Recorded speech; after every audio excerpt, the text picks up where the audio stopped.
Welcome to episode 2 of the Property Pulse podcast. That's a mouthful. With the two Russells. So, second one. We've made it to the second one, Russell. I know. We didn't get cancelled after the first one. We need to try harder. Oh, yeah, maybe. And some great feedback. Thank you, everyone, for the feedback, the likes, and all of the comments. And what a week we've chosen to have our second episode. We've got the Women in Estate Agency event happening on Thursday. That's Thursday the 7th. It's International Women's Day on Friday. And then it's Mother's Day on Sunday. So what a week. So this week we've chosen some amazing ladies from the property world to come and talk to us, the two Russells. First up, if you follow anything property on social media, you'll know all about Megan 18, but if you don't, you're soon going to find out. And Megan, welcome to the Two Russells podcast. Thanks for having me. Let's continue to try and not get cancelled. No, welcome. Let's talk about the name first of all, can we? Megan 18 sounds like a sci-fi character. It does. Is it a real name? It is my real name. Wow.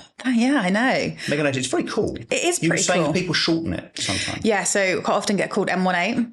M18? M18. Sounds like a road out of Lowestoft. It does. I've been called the rifle because it's apparently a type of gun. Oh, yeah. I think that sounds pretty cool. Wow. Yeah. She shoots, she scores. Exactly. Yeah, no, I think it's sort of a bit like a car maybe as well. So, yeah. So why don't you tell us about Megan? So talk to us quickly about your journey. So, and who you are as in the context of your two roles, I guess. So one is your commercial role in lettings, and the other, of course, is in a more regulatory role. Yes. Okay. Where do I start? So go back to the ski instructor. You were desperate to get that in. Yeah. Well, I used to say I was a dolphin trainer, but I never was. But you were a ski instructor. Yeah. So I was in college, and my plan was to go and be a journalist at university. Decided to take a gap year and trained to be a ski and snowboard instructor. So I did 8 months in California. Wow. And then came back where I got a job between ski seasons. Sorry, is there any snow in California? There is, yeah. In the Rockies, is it? It's so do you know Lake Tahoe? Yes. Don't know it, but you do now. Yeah. So when you stand at the top of the mountain, you can see the desert from the Nevada desert, and then you can look the other way and see snow. It's a really strange but amazing place. And then I came back and thought, I'm not ready for uni. So decided to book another season, which was in Canada. And then... Which is where the Rockies are. Whatever. I didn't realise it was going to be a geography lesson. Do you know what? If it was a geography lesson, I'm going to fail. Oh, no. But in between those two ski seasons, I got a job doing some cover for an administrator in an estate agents. Wow. So that's where it sort of... So it's an accident that you're doing what you do now. So tell us what you are now in terms of your role. I am a lettings director for Location, which is an award-winning agent in Hackney. Mm-hmm. So we do all things resi, basically. And then I'm also the vice president for ARLA Property Mark, which is the largest membership body for estate and letting agents. Wow. So let's take the property side first of all before we go into ARLA. And I was looking on the Location website, which is really quite fun and vibrant. And everybody that works there has got something underneath their name, where it be community champ or optic fibre, and you've got lettings director. So how do you drive that business forward every day in your role with all these energetic people around you? Well, we've all got completely different personalities, which I think is what makes it so special.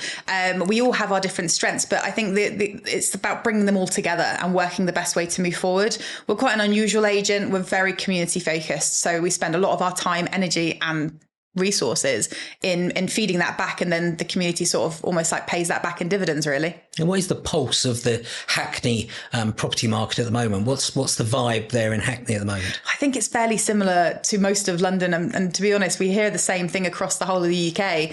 We lack supply for lettings hugely. In London, we've been heavily hit by licensing and loads of extra regulation as well. More properties needed because rental prices are through the roof. Right. And continuing to increase, right? Yeah. Oh, and they're not stopping, and the demand is still super high as well. What's your advice to a landlord then at an annual review or at the end of tenancy?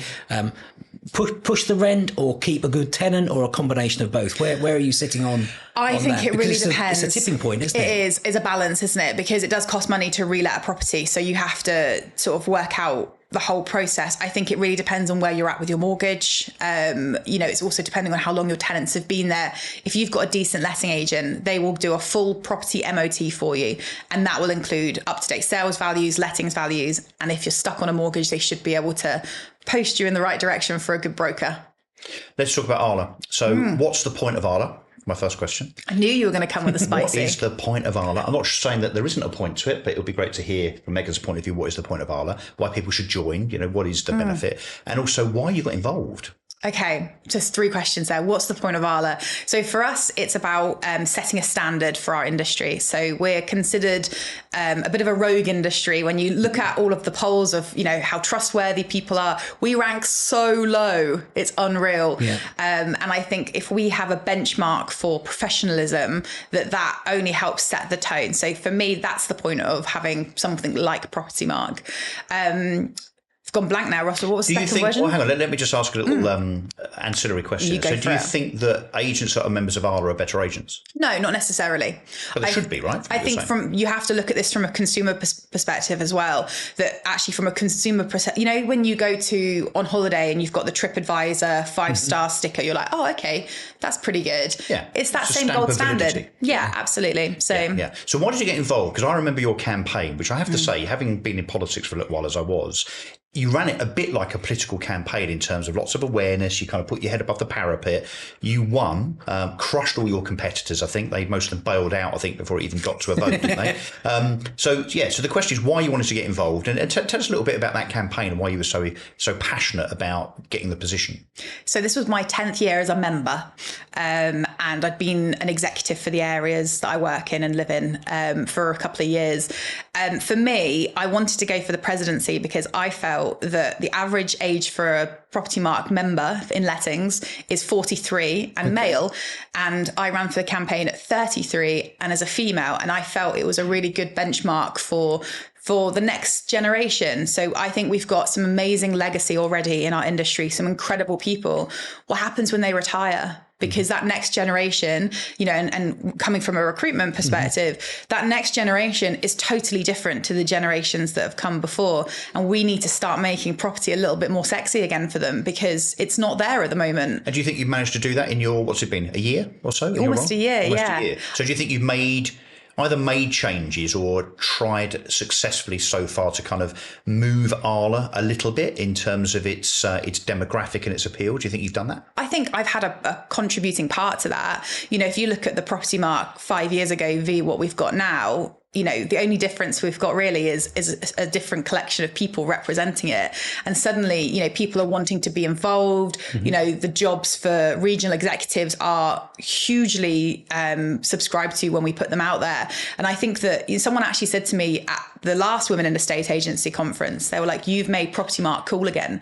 And whilst I'm probably the most uncool person you'll ever meet, I will absolutely take that. You were pretty cool walking in here this morning. Yeah. So I wouldn't take that. And with the Women in Estate Agency event this week and talking about women in estate agency, one of the burning questions that's out there continually is why there are not more women at the top table in property. Why would you say that is? It's like the hot question, isn't it? As what's the why? And I think that there's loads of different takes on it. For me, I think that there was a really interesting article that came out about how, for example, it'd be really interesting to hear your take on this from a recruitment angle, that if you have a 10-point checklist of, must have this, must have that, as a woman, we are naturally programmed to need to have probably hit 7 or 8 of those to think, I'll give it a go. Whereas men typically have been shown to actually go for it when there are maybe only 4 points on that checklist. Yeah. So I think that men are perhaps more bolder with their applications. Yeah. And I think that alone is an issue that only us women can change, and building that confidence. Yeah, I would experience that there's definitely, in applications, we would have women questioning more, am I a suitable fit for this job? Where a man may be just going, just put me forward and I'll wing it to interview or whatever it may be. And I can see that as well. When I worked in a estate agency, particularly, our female members of the team were often those that would complete every single task. So not only would they sell the houses, they'd do the financial services, they'd do the legal. And actually in the lettings business that I was involved with, there was a much stronger bias to female leadership at branch level, even regional, but it never quite got above that. And I know that you and Russell, the other Russell, had quite an interesting debate over this, over a glass of wine. There's always wine involved, Russell. So, tell us about that, Megan. Alcohol loosens the tongue. So that's why I love going to these networking events. It's not for what I'm sure are wonderful panels and speeches and so on. It's kind of what happens afterwards in terms of the more free-flowing nature of conversation, should we say. Well, let's come to because I'm going to quote a phrase back at you, right? Yeah. Which is what you and I were discussing over dinner. And I said, oh, that's a really interesting thing. And I know, look, when we reveal this part of the conversation that Megan and I had, some might think it's a little bit controversial. I don't, but I also think that if we are to right the wrongs, for instance, of ensuring that more women are in senior positions in the estate agency, we've got to talk about it, right? So my first question before we get to that is there a glass ceiling in the property industry for women? No, I don't believe there is. I think that the glass ceiling's only there if you allow it to be. I think there was generations before that maybe had that, even in my early days as an agent. I'm 15 years in now. I joined so young. And, early on I was told, if you want to be a manager, you have to go into lettings. Right. Because that's sales, because that's where women, sales are male dominant. Yeah, absolutely. So for me, early on, even in my career, which, in the grand scheme of things isn't that long, when you take it back another 10 years, it was a different place. Because actually in estate agency, lettings and so on, there are lots of women in estate agency. There are lots of women that list. In fact, in my experience, when I was running estate agency, the best listers were women, bar none. I mean, for whatever reason, we can talk about that. So lots of women in agency. Lots of women at branch manager and lister level, but not as CEO. Now, we happen to have, Russ and I, a couple coming on in the next couple of episodes that are very, very senior, running businesses in the property sector. But otherwise, rightly or wrongly, we can only count on one hand, probably, notable women in what you would call CEO or managing director positions. The likes of Rayner and Glynis Frew from Hunters, who's not there anymore. I think it was Louise. Alice, yes, who we'll come to as a potential guest. But it is a rarity. So let me, on that note, I'm going to quote back to Megan, if I may, exactly what you said. Bear in mind, I had to write this down, and I think I'd had a shandy, I think. Ready for this? I'm ready. This is what Megan said. Women get in their own way sometimes. Yes. What do you mean? Well, I think there's two folds to that. I think we can go back to what I've just said in terms of, we don't always put ourselves forward. I know, for example, there's been tons of podcasts that if I'd rung up and said, can I come on your podcast? They'd have gone, yeah, cool. Oh God, yeah, we hadn't even thought about it. But I never would, because I wait for that. So I think we're guilty of that. But secondly, I think that you've got two types of women, I think, really, and some that will count themselves as a feminist. In fact, let's call it three: feminists and non-feminists. Feminists it's not a dirty word, and it doesn't mean that you're out burning your bra every weekend. Some of us, are feminists in terms of women supporting women is the most powerful thing you will find. I literally cannot think of anything more powerful than when you've got a group of women supporting each other. But if that doesn't happen and you've got somebody working against you, it's also the complete opposite. And sometimes we have situations where women who have reached really great positions will say, well, I didn't have a problem. Just because you didn't have a problem, it doesn't mean that problem doesn't exist. Mm-hmm. But I guess the question is, what is the problem? And also, do you think feminism puts an overt amount of pressure on women to perform at a high level, as in to get to that high level? Do you know what I mean? Like the spotlight's on them, and therefore that puts a woman off, because, Russell and I wouldn't have that pressure in terms of going for a CEO position. It would be, well, the gender thing obviously wouldn't come into it. But because there's been so much talked about that gender difference, I guess, in terms of, as we're talking about here, that difference between the amount of women and men at the top of the industry, does that therefore mean that women think, wow, I'm really under pressure here. So I don't want to go for it and not get it, but I certainly don't want to go for it and fail. Do you think that's unfair, that there's that almost that perception of too much pressure because of feminism? I don't think that's because of feminism. I think that you're right. I think you're absolutely spot on. I do think it's unfair, but I also feel the only people that can change that are the women going through that. You know, I had it with the presidency, and anyone who's really close to me will know that there was about, I don't know, it was a 3-week campaign, and about a week and a half into it, I suddenly went, oh my God, what if I don't get it? And people were like, well, you know, of course you're going to, it's in the bag. I'm like, we don't know that. You know, suddenly I'm pitching myself to a database of men in their 40s that might think, no, she's too young. You know, she's too out there. She's not wearing a suit. I don't subscribe to the Megan 18 style. And let's be clear how you got the role. So it wasn't voted on by a load of men in a dusty room. No. It was voted upon by the membership. It was, which is how many people voted, for instance? Well, so membership voting is pretty low. So we have an 18,000 membership across all of Property Mark. The average amount of votes typically sits around 300. I got almost triple that. So I had the largest, thank you. I had the largest volume of voting, and my campaign was very much a case of saying, even if you don't want to vote for me, please vote. Yeah. Because if you don't vote, then don't moan about who's representing you for the next 3 years. Yeah. And you also ran a very successful campaign, didn't you? You put your heart and soul into it because that's where you wanted Plus, there were to get badges. to. There were badges and everything. I went to a number of events. We did that walk, didn't we, for Dom? Yeah. And I turned up in the pub the night before. There's always a pub theme, as you know. Yeah. And everyone's wearing that's why we do this on a Monday morning. Yeah, so, Megan for President kind of badge. It was, it's very, as I said, we have dog bandanas as well. Let's not forget the dog bandanas. Dog bandanas, very important. In my previous world, I would be quite insular into the only conferences I would go to would be our conferences. I would go to various other events. And I would say the Women in Estate Agency event last year was the most powerful event I attended. The energy and excitement and determination in that room was absolutely fantastic. And in sort of doing my research for today, I was looking at, you know, in the world, why there is not more female CEOs. And it generally comes back because there is a lack of role models, a complete lack of role models through history. But that really feels to be changing now in the estate agency industry, that there is, and lettings, there are more role models, more people to look up to. That stage was awash with people, you know, who've been on a journey that are all coming together. Are you feeling that now? Yeah, I mean, it was a real honour because I got to speak at that conference last year. And so I was super chuffed to be a part of that. I'll tell you a really quick story about my nan. So my nan had her retirement flat to sell in an area that wasn't for me. And I was like, look, I can't sell it for you, Nan. Let me give you 3 agents that I've looked at and you can get them out. Here you go. And my aunt sat with her on these valuations and she called me up afterwards. She was like, your nana has never felt more important. And I was like, why? And she said, because when she was sat down, there was a young girl doing the valuation and she said, I have to ask, are you related to Megan 18? And she was like, well, she's my granddaughter.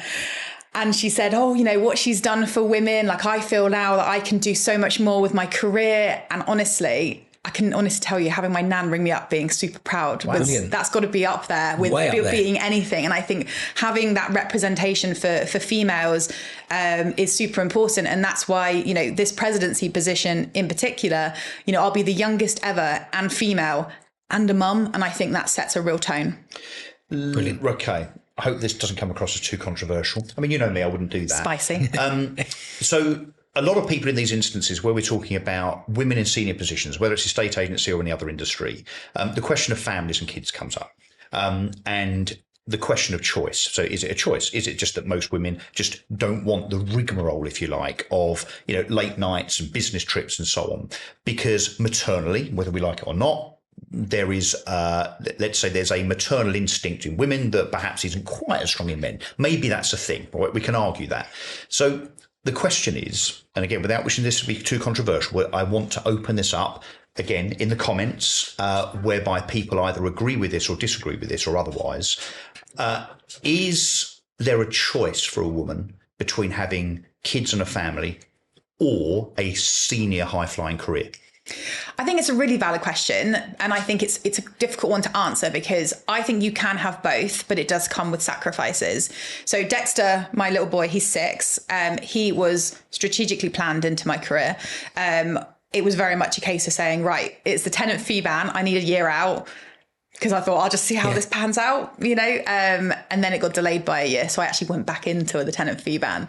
But honestly, when I fell pregnant, I thought my career was over. And I had, Really?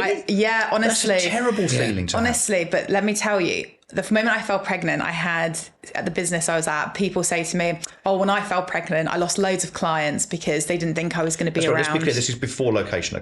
Yeah. Way before location. Were you working for a corporate? I was working for a corporate, yeah. Okay. And did you feel they weren't sympathetic? No, I think they were to a level, but I think that it's things that you there wasn't open enough support. I think not even that. I think when you look back with more mature eyes, you go, ooh, not okay.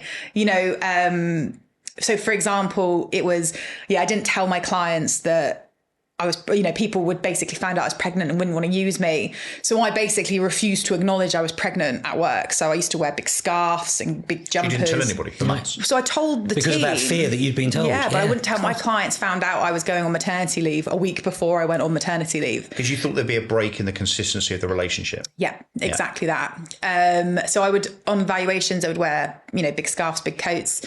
And there was one occasion I went on a valuation and it was one of those like 2+1s, but they'd put a chest of drawers in the hallway. Well, I tell you can't squish a baby bump past anything. So, because at that point I was, 8 months pregnant. And that's when I sort of suddenly went, okay, now I have to start accepting it. But I think as a woman, there were opportunities there to share really lovely experiences. But actually what ended up happening is that I didn't really bond with my child until he was, here and probably 6 weeks old. Yeah. And that's because I was sort of pretending it wasn't happening because I didn't feel it fit the professional image. And that's why the industry's got to change, hasn't it? It's got to recognise that, and it's got to take actions to change. I think it's a whole different thing now. So now I've come back. My career went from nothing to like a million miles an hour since being a mum. But did you still have that fear that you had previously where you thought my career might now be over? So then you've gone away, you've had Dexter, you've come back. Did you think this might be a hiding to nothing? Did you still have that fear? Even when I went back, more determined, thinking, no, I can have a kid and a career. Yeah. Why would you not think that? It took about 3 months because obviously what you don't see and people don't talk about is when they come back to work after having a child. I was still breastfeeding my child. He wouldn't take a bottle. Right. As an employer, I'd say, what's our company policy on being able to pump milk? At work. Yeah. And they were like, we don't have one. Okay, well, so then can we write one? Well, what about taking your children into work?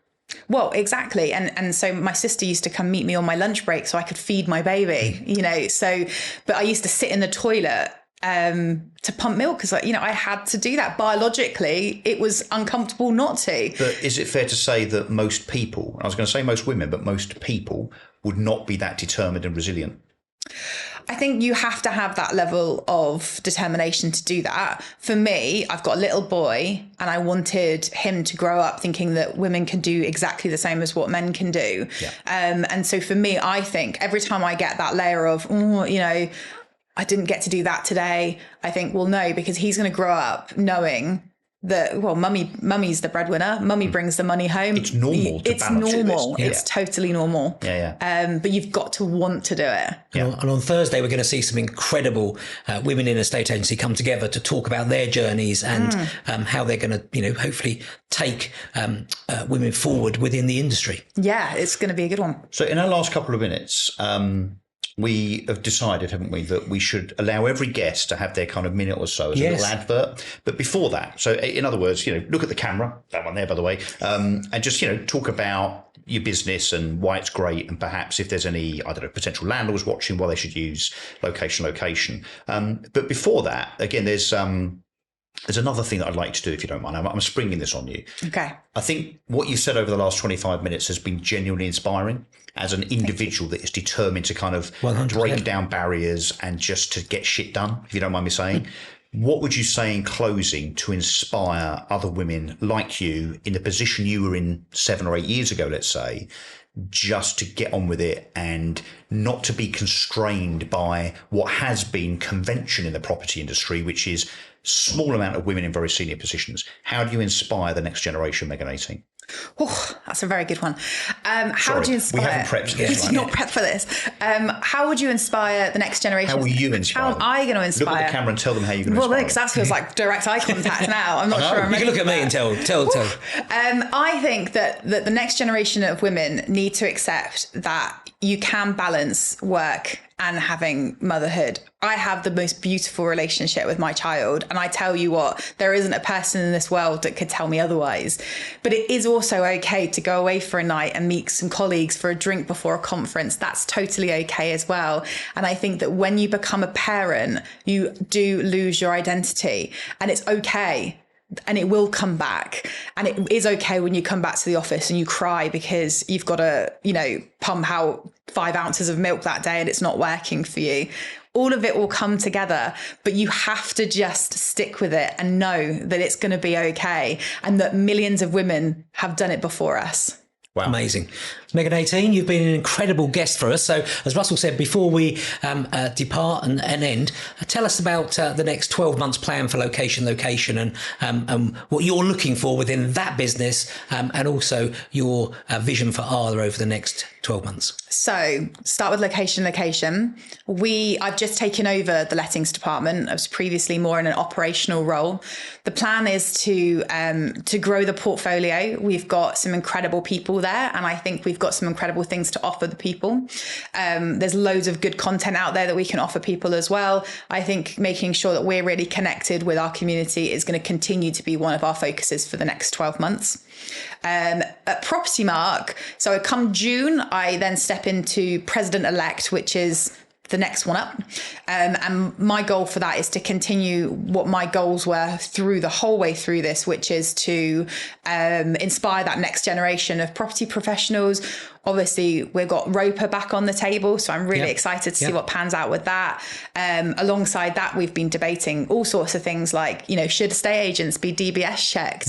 We had that conversation on LinkedIn. What was the result of that poll? Currently, 90% believe we should be. Why not? You've got nothing to hide. Why not? Well, absolutely. It brings, again, you are in people's homes. It's professional. Mingling with their families, for goodness sake. I saw someone recently comment that an estate agent qualified should be paid more than one that isn't. Where do you stand on that? I mean, I'm quite pro that personally. Every business I've ever worked for, if you went and sat your qualifications, you were given an uplift in your salary to recognise the hard work that you've put in. And I think that's important. Can I suggest a different way of looking at that, which is if you're qualified and licensed, you should command a higher fee and therefore earn money as a consequence. Megan 18, you have been a bloody inspiration. Absolutely. Yeah, fantastic. So on that basis, I guess we should say goodbye because we've got stuff to do. Episode 2, that wasn't too shabby. The Megan 18 episode, we should call this. So I guess it's thank you, Megan. Thank you.